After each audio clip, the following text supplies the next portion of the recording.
Hey beautiful people, welcome back to my channel. It's the girl Lindsey, and if you're new here, welcome.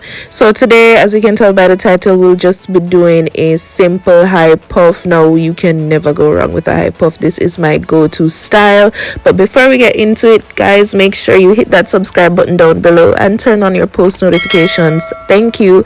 Now I just had my hair in some braids to kind of like stretch my hair. My hair is freshly washed and stuff, but I didn't feel like putting any heat on my hair, so I just did these quick little simple dookie braids. So I'm just pulling them out, obviously, and I'm using a wide tooth comb and just gently combing my hair. Trust me, I'm being gentle, guys, to just detangle my hair from tip to root and just taking my time. So when I have it like in the braids like this, it just helps to stretch my hair. I had my hair in braids for maybe a couple days actually, so I think my hair was stretched enough to achieve the high puff I was going for. So let's go.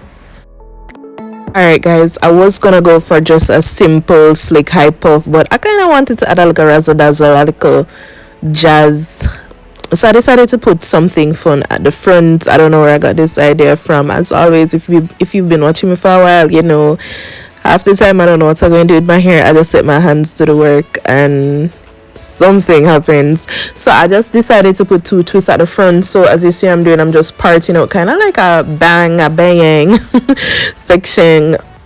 Ugh, can't talk. Out of at the front of my hair. Now I'm just pulling the back of my hair back so I can just like focus on the front. And then I thought I was gonna do the front first, guys, but I changed my mind and decided to do the back first. You know, I just changed my mind. So here I just seen, okay, do I have enough hair? Do I need a little more hair? But I was pretty satisfied, so now I'm gonna move on and deal with the back. Now my hair is not completely stretched all the way through because remember, this was just no heat. I just had it in some braids for a few days, so I still had a little shrinkage going. That my hair is detangled, I'm just gonna go in with my spray bottle. That's just some water and just spray my hair just to dampen it a little bit, make it a little easier to manage. Then I'm gonna go ahead and grab my extreme wet line gel. Now this is the first time I've used this gel. I've been seeing it everywhere on YouTube and this is the first time, so shout out to my sis for being the plug. And just kind of put that all over my fro. Well, yeah, just on the outer parts of my fro where I kind of want it to be sleek, because even though this is such a like easy going bun, it's not going to be 100% sleek down. I still kind of want it, you know, a little bit sleek.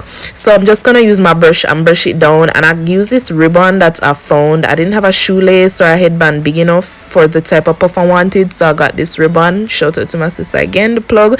And I didn't like how it was like going around my head, so I decided to just maybe do my hair in like a mimic tight puff. Just grab my scrunchie or my hair tie and just tie it up tightly, and then brush again, cause guys, I really wanted it slick. And then I'm gonna go in with my ribbon and just tie it at the back. Well, no, not the back, at the front, and then go to the back and just keep it, you know, tighten it as much as I can tolerate, because you don't want it too tight where you get a headache, and slide it back a bit. Then I'm gonna pull out that scrunchie or the hair tie, as some of you may say, and then start fluffing out my hair. So the ribbon had a little bit of excess like material left over. I just went ahead and just tucked it in itself and just hid it, use my hair to kind of hide that excess ribbon.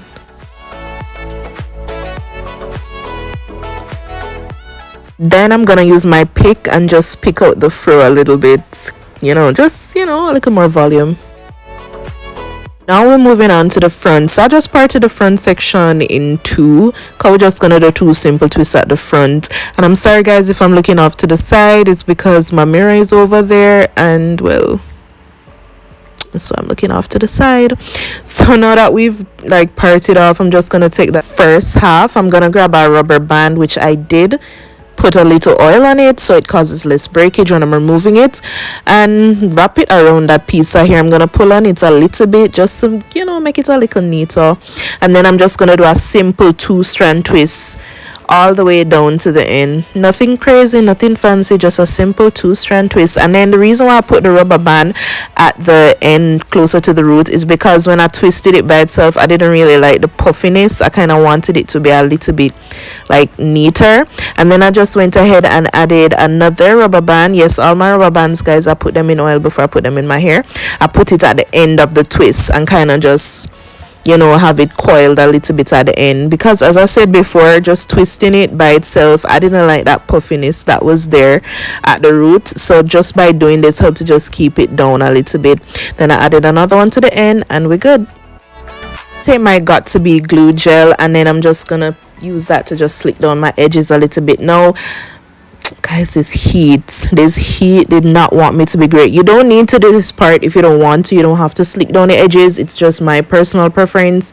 I just like when my edges are quote unquote slicked down. So I just went in with my edge comb, my edge brush, and kind of just tried to, you know, swoop it up a little bit and just put it to how I like it. As I said again, like, you don't have to do this part if you don't want to. And then when I'm finished with the edges, I'm just gonna go in with my molding wrap and just tie it around my head and just leave that on for a few minutes while I continue getting ready. Now guys, this heat did not want me to be great, and yo, my hair kept coming up, but I have something for it. You see that molding wrap? Yeah, that's the trick, guys. You want those slick edges. If that's what you prefer, get the molding wrap. So I'm just gonna take these gold jewels from my beauty supply store and put them around the rubber bands at the ends of the twist. You can use beads if you want. I did use wooden beads as well in place of the gold jewels. You can use plastic beads or you can just use nothing at all. It's up to you, but I just really wanted a little, you know, a little more zhuzh at the front.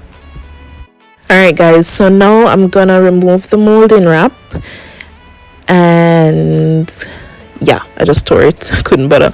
And then I'm just gonna go in with my pick and just pick up my hair a little bit more, because I'm trying to get as much volume as possible, especially since my hair is not all the way stretched. Just I wanted a really big fro, a really big puff, and there we go. Our look is complete. I'm just kind of playing around with my puff a little bit, but yeah, this is it. Alright guys, let me know what you think down in the comments down below. What's your favorite go-to style? This is just my quick everyday easy puff I like to do, especially in between protective styling. Thank you so much for watching. Don't forget to like, comment, share and subscribe to my channel and turn on your post notifications so you can know when I upload a new video. And follow me on all socials at __Lindsey Beth, and I'll see you guys in the next video. Till next time, bye guys.